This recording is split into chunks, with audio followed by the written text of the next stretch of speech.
Hi there readers, welcome to our third read through of The Traveller's Gift by Andy Andrews. So this book is about 7 decisions that determine personal success. It's a wonderful book that's like a parable, so there's a really good story that Andy Andrews weaves right the way through. So I'm doing a read through for each of the personal decisions, so you'll not miss out on anything if you haven't got the book for any reason, or if you struggle to keep up with the reading goals, or just struggle to concentrate reading. You can just listen to these videos and watch these videos and you will benefit from all of the gems that this book has to offer.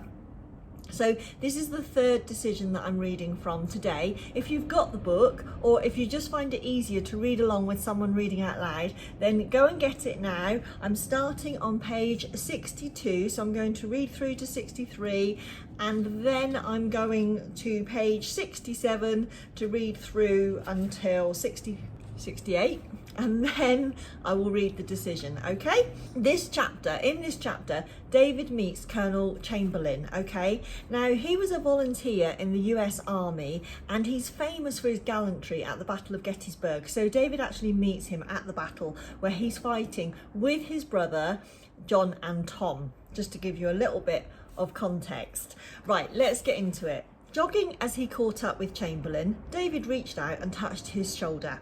"Colonel," he said.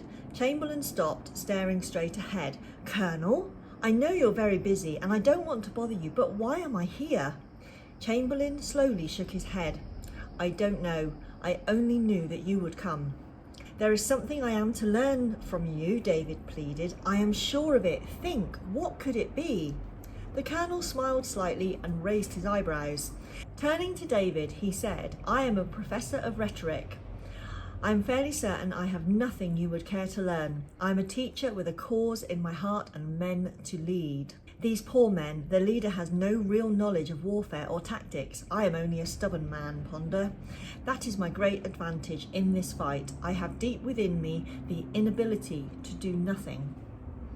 I may die today, but I will not die with a bullet in my back. I will not die in retreat. I am at least like the Apostle Paul, who wrote, 'This one thing I do, I press toward the mark.'" Chamberlain was standing in full view on top of the wall, his arms crossed, staring down at the advancing enemy. Sergeant Spear had returned and was standing at the colonel's feet. Tozier, Tom and another lieutenant, a boy named Melcher, were also bunched below. David stood several feet behind the group. "Joshua," Tom shouted, "give an order." Chamberlain remained stoic, deep in thought. He was quickly sorting the situation.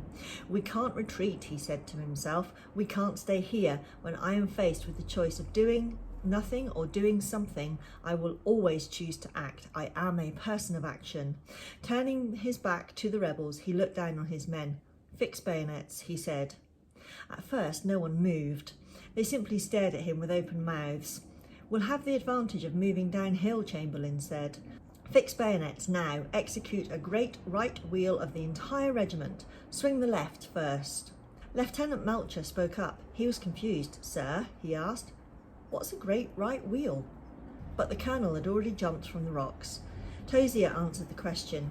"He means to charge, son. A great right wheel is an all-out charge." David watched in awe as Chamberlain drew his sword, leapt up onto the wall again and screamed, "Bayonets! Bayonets!" Turning, the colonel pointed the sword directly at David and slightly bowed his head. Then he wheeled to face the overwhelming odds and slashed his blade through the air. With a power born of righteousness and fear, the schoolteacher from Maine roared, "Charge! Charge! Charge!" to his men, and they did. The third decision for success: I am a person of action. Beginning today, I will create a new future by creating a new me. No longer will I dwell in a pit of despair, moaning over squandered time and lost opportunity. I can do nothing about the past. My future is immediate. I will grasp it in both hands and carry it with running feet. When I am faced with the choice of doing nothing or doing something, I will always choose to act. I seize the moment. I choose now. I am a person of action. I am energetic. I move quickly. Knowing that laziness is a sin, I will create a habit of lively behaviour. I will walk with a spring in my step and a smile on my face. The lifeblood rushing through my veins is urging me upward and forward into activity and accomplishment.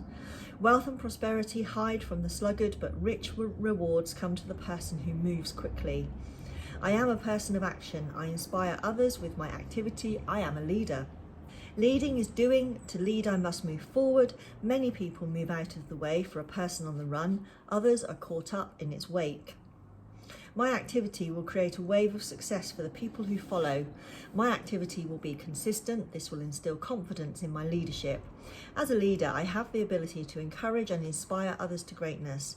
It is true, an army of sheep led by a lion would defeat an army of lions led by a sheep. I am a person of action. I can make a decision. I can make it now.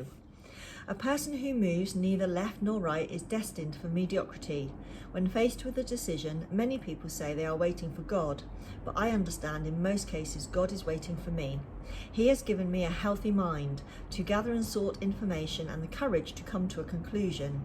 I am not a quivering dog, indecisive and fearful. My constitution is strong and my pathway clear. Successful people make their decisions quickly and change their minds slowly.